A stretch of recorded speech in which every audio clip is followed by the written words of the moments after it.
বলিউডে অভিনয়ের মাধ্যমে এক অনন্য জায়গা তৈরি করেছেন ভূমি পেদনেকর। কেবল তার অভিনয় দক্ষতা নয়, স্টাইলেও তিনি নতুন দিশা দেখিয়েছেন।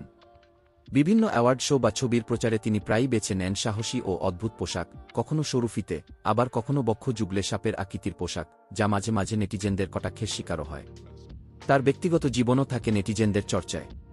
কবে বিয়ের পিঁড়িতে বসছেন ভূমি? এই প্রশ্নে মাঝে মধ্যেই জর্জরিত হন তিনি। সম্প্রতি একটি সাক্ষাৎকারে ভূমি তার বিয়ে সংক্রান্ত প্রশ্নের উত্তর দিয়েছেন। তিনি বলেন, কোনো বিষয়ে তাড়াহুড়ো করলে কখনোই ভালো ফল পাওয়া যায় না, তাই জীবনসঙ্গী বাছাই করতে সময় নিচ্ছি।